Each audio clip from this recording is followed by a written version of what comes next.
Welcome to Our Girl Relationships. We talk about the problems people face in their day to day lives. Let's start with the video. My husband and I have been together for 3 years, married for two. He's the most amazing man that I've ever met. And until now, every day that I've spent with him, I felt like a princess. I know I have my imperfections. I would never label myself as the perfect wife material.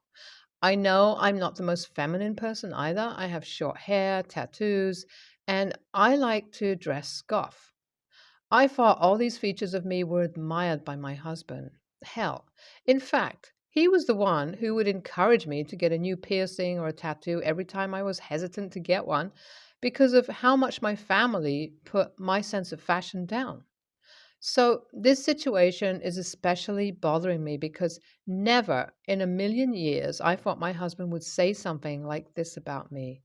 That too, not on my face, but behind my back.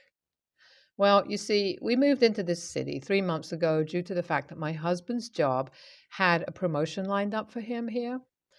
Now, the thing about this city is that it is very different from what we were previously used to. The city that we previously lived in is extremely high end, so I didn't really stand out there. I could say on every other street, you could see about 10 people with the same fashion sense as I do. So that made it very easy for me to blend it. That wasn't the case over here, however, since this was a very small conservative city. It really stood out here. It was like I would have at least one person staring at me up and down every time I got out of the house. This obviously affected my self esteem. I started to get anxious and started feeling a bit different. It wasn't as bad though, because eventually I realized the staring wasn't necessarily bad. What helped me more was my husband always encouraged me and hyping me up for my fashion style and body like he always has. Well, I'm not sure what happened, but this side of him started to fade away slowly and eventually. I wasn't the only one struggling with adjusting over here. My husband, too, had his own sets of struggles, one of which included having a hard time making friends. You see, being a conservative town, this place is filled with men who claim that they're the most masculine men to ever exist and often make fun of each other if they ever find themselves bending over for a woman. My husband has never been the type of guy to do something like this. He lived in a household like this and knew how weird toxic masculinity is, and so never became a part of that culture. Well, I guess months of being alone, the loneliness really took over him. So he went out and made a few friends through a local pub that he frequented. Needless to say, these guys were huge on being macho men. I've met them personally a couple of times during barbecues, and calling them toxic would truly be an understatement. But this isn't about them, this is about my husband. So he continues hanging out with this group of guys, and honestly, he seems quite happy. At least happier than he previously was. So, regardless of what I think of these guys, I let him be until this happens. My husband and his group of friends do this thing where they take turns having their meetup sessions at each other's house. They simply just drink and eat and watch football matches during these meetups. So when it came my husband's turn to invite his friends over, he understandably got quite excited. I was excited for him too and helped him make all the arrangements and buy the required items for the get together. When his friends came over, I went as far as to prepare most of the food. Now, even though I agree I don't work as much as my husband, I do have a small side thing going on where I make up gigs as a content writer. So when his friends came over, I got busy with that, and after about an hour of working, I decided to take a small break and get myself a drink. I go outside to the kitchen, which is close to the living room, and I start preparing my drink. That is where I start hearing laughter and my name being called. So it piques my attention, and I decide to hear what they're talking about. And oh boy, what I hear there leaves me dumbfounded. I stand there hoping that my husband would say something funny about our relationship, but there I am, listening to my husband talk about how he's settled for me, how I don't do any of the household chores, and how that is expected of a girl like me, referring to my looks. Apparently, this is what happens when a guy gets married to a good looking girl. So, to put it in the simplest words possible, my own husband was calling me a trophy wife. He then added how he regretted marrying me and how he wished he married a girl that was simple like the women in this town. I was hearing this as his friends made some extremely sexist remarks, not only towards me, but towards their own wives. I was standing there, stunned, but I knew humiliating my husband wouldn't be enough. I just had to teach him a lesson. So, from the next day onward, I started acting exactly how he described me, lazy and wasting my time and money on shopping. I woke up that day, didn't make him any breakfast or any lunch, and just left for my shopping. I didn't clean the house, cook dinner, or do anything. I even brought myself clothes from his credit card that I would only use to buy household items. I wouldn't talk to him and do nothing that was household related. I continued this for a week and I could see the frustration build up in my husband. He was starting to get angrier and angrier when I was turning into the woman he claimed I was. I honestly had a nice week's worth of break, and it was nice seeing my husband struggling with packing his meals every day. I was honestly just going to get back to our normal routine, but now I'm feeling conflicted because I received a call from my mother in law berating me for being a horrible wife. How my husband has been struggling with keeping up with things and yada yada. Now, my husband isn't the type to go running to his mom over issues, so this call definitely makes me question if I went too far with things. AITA for starting to act like the woman my husband told his friends that I was. A lot of you rightly pointed out I needed to sit down with my husband and have a conversation with him. He seemed very agitated at the beginning, and he tried to blame the entire situation on me and told me that I should have come to help him when his friends were around and things could have simply been avoided. This caused a huge back and forth between my husband and I, where I basically told him how I don't need to act as his friend's servant simply because they thought that they were better than women. I also pointed out how wrong it was for him to just change his demeanor for his new friends and how it just doesn't look good on him. I had so much to say from the comments that you left him, but with the overwhelming amount of response, it would have taken me ages to say all those amazing points you guys left in the comments. So I simply just showed him the post, and after a couple of minutes into reading, he started tearing up. He hugged me tightly and started apologizing to me profusely. He said he knew what he did was extremely wrong. How he's been feeling like a horrible husband ever since the moment he said that, and how he wishes that he would have never said what he said. I knew this is what he had been feeling all along, but I told him that even though it's nice that he realizes his fault, I want to know what he's going to do to fix it because I want to know that he's actually done something to fix his mistake before I can forgive him. So, since the past few days, that is what we have been discussing. We've looked into a lot of options, and there are a few on top of our minds. I will definitely update you all once we come into a decision. Hi, all. I last updated my post 6 months ago. No, my husband and I are not divorced. We had multiple discussions over the span of a month after the situations took place, and honestly, these conversations have gotten us closer than ever. We realized how this move has impacted us deeply and how much we're not fit to be here. So we decided to move, yes, again, but not back to our home state. We moved to a city which fit more into the living standards that we were used to, and it's been blissful to make friends that have similar thoughts, views, beliefs as us. This is not all either. My husband and I started individual and couples therapy, which has helped us tremendously after figuring our struggles with self esteem and making boundaries, which stem from our childhood. The couples counseling has also taught us about how important it is to have clear and direct communication about expectations from each other and how it is important to not discuss, get influenced by our friends' views on our marriage. As for the household chores, we have decided to start splitting them equally. My husband himself has come up with this plan as he thinks he genuinely needs to learn to cook by himself as well. I know this is just the beginning of everything. My husband and I have a long way to go, but the fact that we have already made so much progress is what makes me so proud of us. I can't say I have forgiven my husband, no, but I know one day I will definitely get there. My husband knows that and is completely okay with that. Lastly, I want to thank you all for reading and giving me amazing advice that went way beyond saying, get a divorce.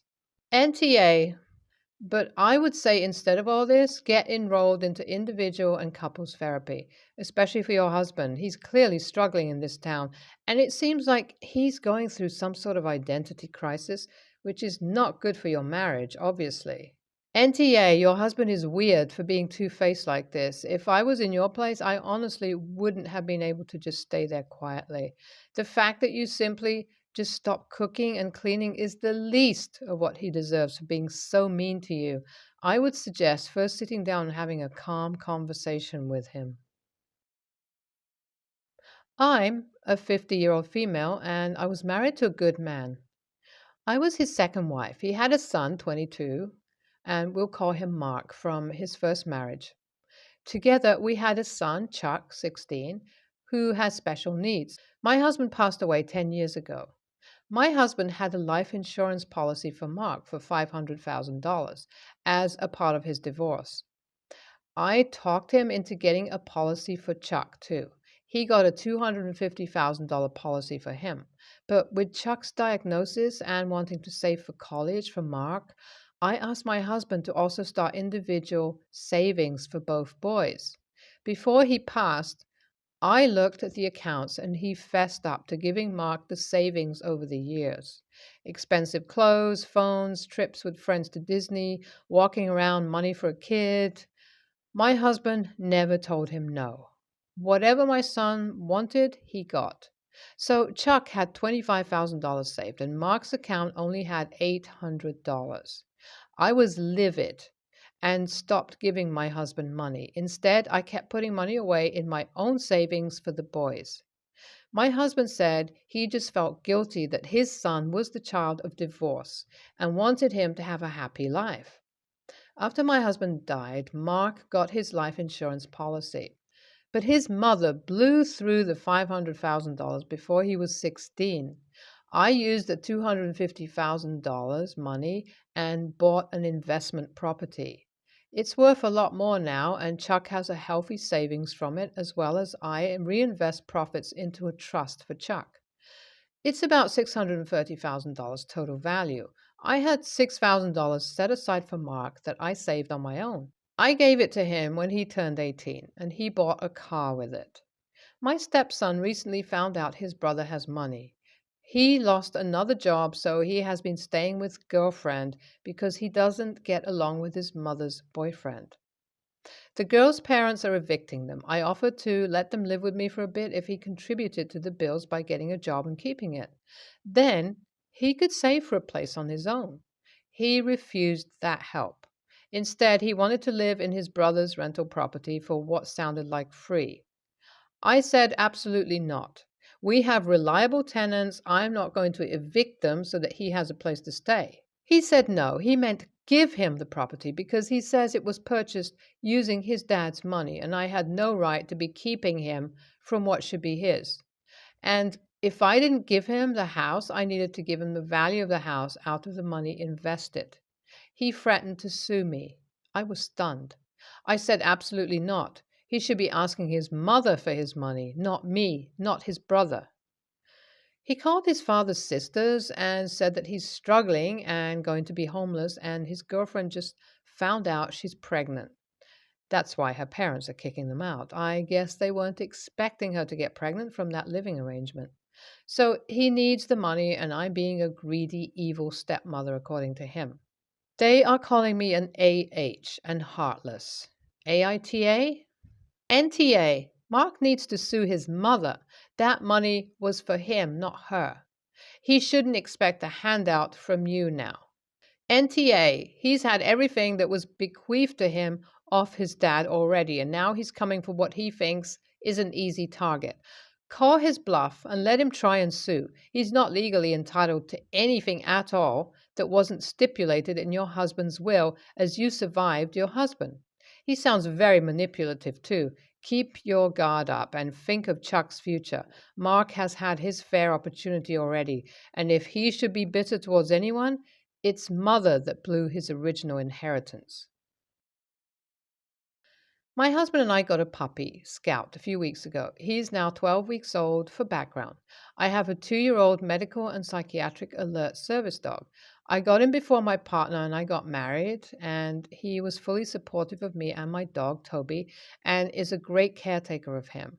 I've always wanted two dogs, and we've both always wanted kids. After a lot of discussion and spreadsheets, we decided to get a second dog to be a friend for our current dog and to help him learn how to share me before we have kids one day.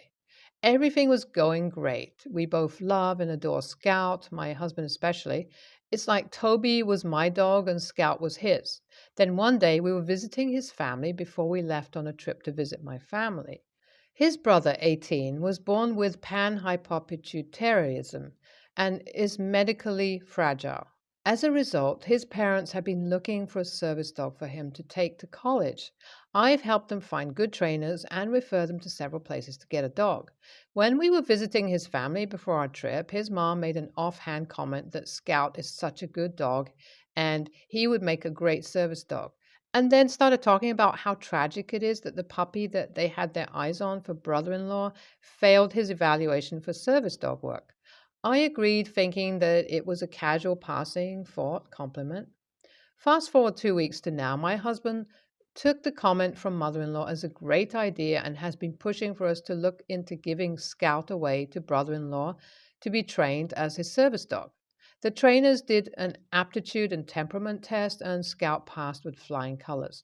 The only thing keeping Scout from being brother in law's dog is me. Husband and I agreed to not make a final decision until we both totally agree. Husband's argument. We had such good luck finding a perfect puppy. Full papered AKC golden with genetic testing for $600. Most of litter went to service dog trainers and passed all tests, etc. That it can't be a coincidence that brother in law's puppy didn't pass right as we got ours.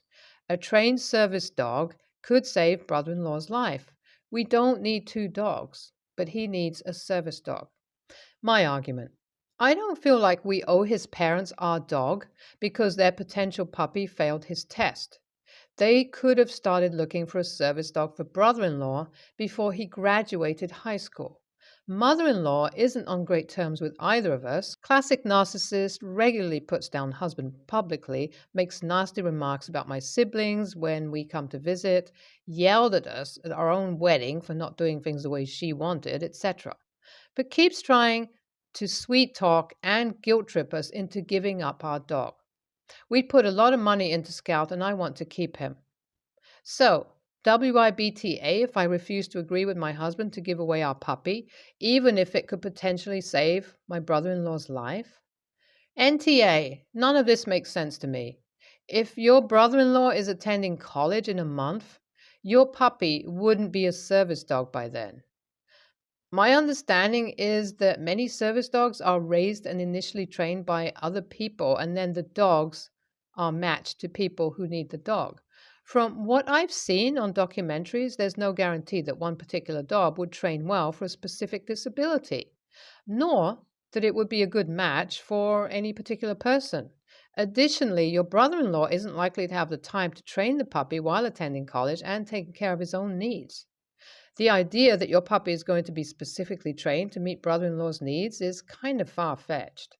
Remember, too, that all the things that make your puppy a potentially good service dog are characteristics that make him a good dog for your household. My recommendation would be to tell your husband that your dog isn't being given away. He's a member of your family now.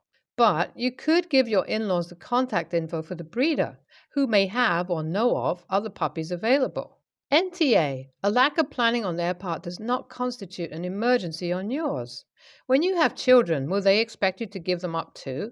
Because it would be easier for brother in law than finding a wife and having kids of his own?